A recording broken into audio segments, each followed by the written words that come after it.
Saluton from BA. This is a Rorschach Multilateral update from the 15th of April 2025, a summary of what's going down in the world's major multilateral institutions. Kicking off this week, on Saturday the 12th, Friedrich Merz, Germany's incoming chancellor, backed Ukraine's future membership in both the EU and NATO, but only once the conflict with Russia is over. He believes that while Ukraine deserves a place in these alliances, now isn't the right time. His stance reflects a cautious approach, aiming to avoid escalating tensions while still showing long-term support for Ukraine's integration into Western institutions. While some European countries have been wholly supportive of Ukraine's NATO membership, others, like Germany, have taken a different approach. Ukraine's membership in NATO has been a subject of debate for almost 2 decades. Next up, on Friday the 11th, the UN's World Food Programme, or WFP, advocated for its ability to move food supplies across Sudan before seasonal rains make roads impassable. The ongoing war and deliberate blockades in Sudan are making it tough to reach people in need, and once the rains hit, many areas could become completely cut off. The WFP warns that without immediate action, millions of people might be unreachable as hunger is getting worse. They're calling on all parties in the conflict to stop interfering with aid efforts so they can get food where it's needed the most before it's too late. Since the conflict boiled over in 2023, humanitarian aid efforts in Sudan have been difficult to implement, with both sides of the conflict obstructing access through checkpoints and denying entry to aid workers. Widespread violence, including attacks on aid convoys and workers, has made large regions inaccessible, leaving millions without crucial assistance. According to a press release by the Pan American Health Organization from Monday the 7th, South America is making significant strides toward eliminating foot-and-mouth disease. Currently, about 2/3 of the region's cattle are in areas recognized as free of the disease without the need for vaccination. This progress is a result of collaborative efforts between public and private sectors across many countries. At a recent meeting in Bolivia, it was announced that the World Organization for Animal Health will grant Bolivia and Brazil official recognition as free of the disease in countries where vaccination for the disease is not carried out. The milestone highlights the region's commitment to animal health and the positive impact of coordinated action. Speaking of Brazil, on Thursday the 10th, the country took over the leadership of the Permanent Council of the Organization of American States. Otávio Brandelli, the Brazilian ambassador, now chairs the council, replacing Ambassador Ronald Sanders of Antigua and Barbuda. The Permanent Council is a key body within the Organization of American States, handling matters related to democracy, human rights, security, and development across the Americas. Meanwhile, in Asia, on Thursday the 10th, South Korea announced that it is stepping up its collaboration with the International Labor Organization by contributing an extra $2.8 million to their joint program, bringing the total to nearly $12 million for the period between 2024 and 2026. This funding aims to support initiatives like job creation, youth employment, and the shift to greener economies, particularly in the Asia-Pacific region.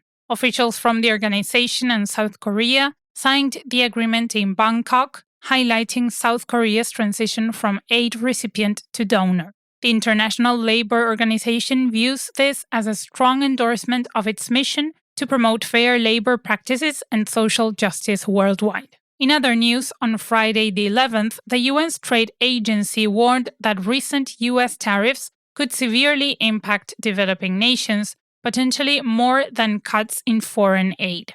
The agency's director emphasizes that these tariffs might exacerbate existing economic challenges, leading to higher costs for essential goods and services. She advocated for a balanced global economic system that supports all nations, particularly those with fewer resources. The agency calls for international cooperation to mitigate the adverse effects of these trade policies on vulnerable economies. Speaking of the US tariffs, on Thursday the 10th, the economic ministers of the Association of Southeast Asian Nations, or ASEAN, agreed not to retaliate against the tariffs. Instead, they aim to engage in open and constructive discussions with the US to resolve trade concerns. This approach underscores their commitment to maintaining balanced and sustainable trade relations. The ministers also reaffirmed their support for the World Trade Organization as the main forum for addressing trade issues and preventing further tensions. On a somewhat related note, on Sunday the 13th, the UK Finance Minister advocated for stronger ties with the EU and a more balanced global trade system in response to recent US tariffs introduced by President Donald Trump. These tariffs, including a 25% tax on goods like steel and aluminum, are expected to significantly impact both the UK and global economies. The minister also plans to promote this agenda at an upcoming International Monetary Fund, or IMF, meeting. Since we mentioned the IMF, on Tuesday the 8th, Argentina finalized a $20 billion agreement with the fund to support President Javier Milei's economic reform agenda.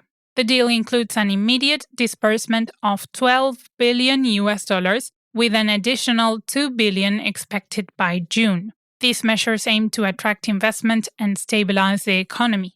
While the IMF praised Milei's fiscal discipline, concerns remain about potential short-term instability and the social impact of austerity measures. Also on Tuesday, the head of the African Union's Diaspora Division argued that the rise of right-wing populism shouldn't derail conversations about reparations for slavery and colonialism. Despite concerns from leaders like Cape Verde's president, who fears such talks might deepen political divides in European countries involved in these historical wrongs, the head of the Diaspora Division emphasized that now is a crucial time to address these issues. She pointed out that while there is growing support for reparations globally, there is also notable opposition, including from the US President Donald Trump and many European leaders. For context, the African Union has launched a renewed campaign outlining potential reparations, which could range from financial compensation and formal apologies to policy reforms and legal actions. On Saturday, the 11th, the Ukrainian foreign minister met with Council of Europe's Secretary General Alain Berset and the Secretary General of the Organization for Security and Cooperation in Europe, or OSCE. They discussed advancing efforts to hold Russia accountable for international law violations in its war against Ukraine.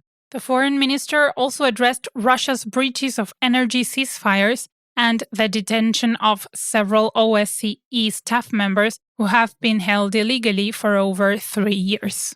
The OSCE has been involved in moderating conflict between the two countries for more than a decade. In 2014, it began a dialogue between Russia and Ukraine through the Trilateral Contact Group and deployed a mission to observe ceasefire violations and support efforts to de-escalate the conflict. The OSCE still tries to promote dialogue and mediation initiatives aimed at strengthening social cohesion and supporting Ukraine's recovery, though Russia's lack of cooperation has made these tasks difficult to achieve. Let's wrap up this edition with development bank news, as from Tuesday the 8th to Thursday the 10th, the Inter-American Development Bank, or IDB, and Peru's Ministry of Economy and Finance hosted a big forum to draw private investment and address infrastructure deficits in Latin America and the Caribbean. The IDB's executive vice president highlighted that their strategy can improve access to essential services like water, energy, transportation, health, and education. The forum underscored the region's leadership in attracting private infrastructure investment, with Latin America and the Caribbean receiving about $770 billion over the past 3 decades, surpassing East Asia and the Pacific by a quarter. And that's it for this week. Thank you for joining us. Did you know that the Rorschach Multilateral update is just one of many? We've got country updates and non-country updates, including the Arctic update about the area north of the Arctic Circle and the ocean update about the 70% of the world covered in salt water. To check out the full list of updates, follow the link in the show notes. See you next week.